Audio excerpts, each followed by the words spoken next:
એવું જ બીજું વ્યક્તિત્વ જેણે જેમ સરદાર સાહેબે 562 રજવાડા રિયાસતો એક કરી એમ સમગ્ર લેવા પટેલ સમાજને એકત્રિત કરવાનું કદાચ કોઈને સૌભાગ્ય મળ્યું છે એવા સંસ્થાના ટ્રસ્ટી શ્રી નરેશભાઈ. ભાજપના પ્રદેશ પ્રમુખ પંચાલ સાહેબને આજે નરેશ પટેલ એટલે સરદાર લાગ્યા હશે, કારણ કે નરેશ પટેલે ઘીના ઠામમાં ઘી ઢોળી નાખ્યું. આવું અમે કેમ કહી રહ્યા છે તેમની વિગતે ચર્ચા કરીએ. નમસ્કાર, આપ જોઈ રહ્યા છો નિર્ભય ન્યૂઝ અને હું છું આપની સાથે રિદ્ધિ. ખોડલધામની અંદર ભાજપના જે નવા મંત્રીઓ બન્યા અને એમાં ખાસ કરીને જે પાટીદાર સમાજના જે મંત્રીઓ બન્યા છે તેમનો સન્માન સમારોહ હતો. એમાં મુખ્યમંત્રી ભૂપેન્દ્ર પટેલ પણ હતા, ખાસ કરીને જગદીશ વિશ્વકર્મા પણ હતા. અને આ બધાની વચ્ચે જગદીશ વિશ્વકર્મા છે એમણે નરેશ પટેલની ક્યાંક સરખામણી છે સરદાર સાહેબ સાથે કરી નાખી, કે જે રીતે સરદાર સાહેબે 562 રજવાડા છે એક કરવાનું કામ કર્યું હતું, તે જ રીતે લેઉવા પટેલ સમાજને એક કરવાનું ક્યાંક મહદઅંશે કામ છે નરેશ પટેલે પણ કર્યું છે. અને ખાસ વાત એ પણ હતી કે જે ઝઘડો ઘણા વર્ષોથી ચાલી રહ્યો હતો, એટલે કે જયેશ રાદડિયા છે, નરેશ પટેલ છે, આ બંને વચ્ચે અબોલા હતા, બંને બોલતા નહોતા. અને જો આ બંને એક થાય તો ક્યાંક ભાજપને ખૂબ વધારે ફાયદો થઈ શકે એમ હતો, એટલા માટે એ બંને એક મંચ ઉપર એક થયા. પણ જ્યારે આ બંને એક થયા એ પહેલાનું આ નિવેદન હતું કે નરેશ પટેલ છે એમણે સરદાર જેવું કામ કર્યું છે, કે એક કરવાનું કામ કર્યું છે. પણ હવે નરેશ પટેલ છે કે જયેશ રાદડિયા છે, આ બંનેને એક કરવાનું કામ કોણે કર્યું એ તો નથી ખબર, પણ ક્યાંક જગદીશ વિશ્વકર્માને એ ખૂબ સારી રીતે ખબર હશે કે જો આ બંને એક થશે તો પછી ક્યાંક ફાયદો આપણને 2027માં છે.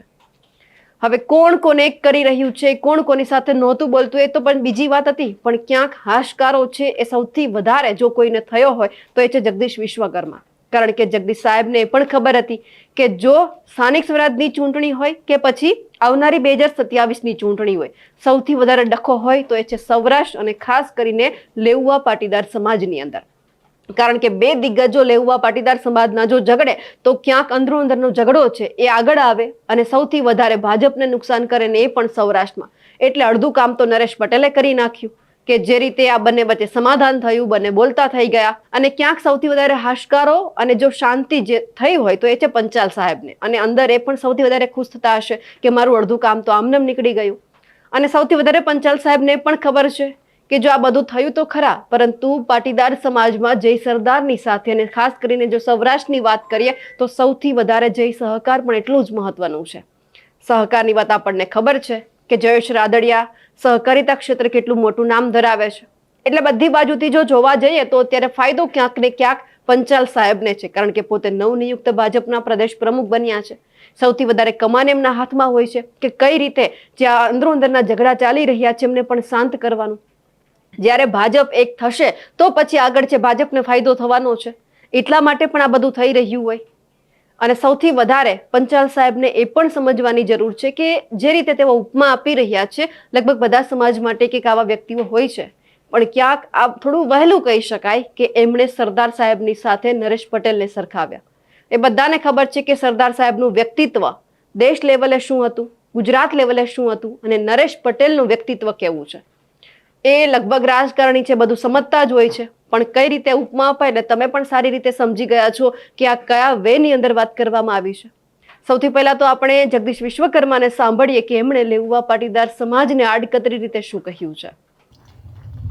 એવું જ બીજું વ્યક્તિત્વ જેણે જેમ સરદાર સાહેબે 562 રજવાડા રિયાસતો એક કરી એમ સમગ્ર લેવા પટેલ સમાજને એકત્રિત કરવાનું કદાચ કોઈને સૌભાગ્ય મળ્યું છે એવા સંસ્થાના ટ્રસ્ટી શ્રી નરેશભાઈ. અને સરદાર સાહેબના આપણે 6.5 કરોડ ગુજરાતીની પણ 140 કરોડ જનતાને જેની પણ પ્રાઉડ થાય છે. મિત્રો, એમના વિઝન, એમની દીર્ઘ દ્રષ્ટિને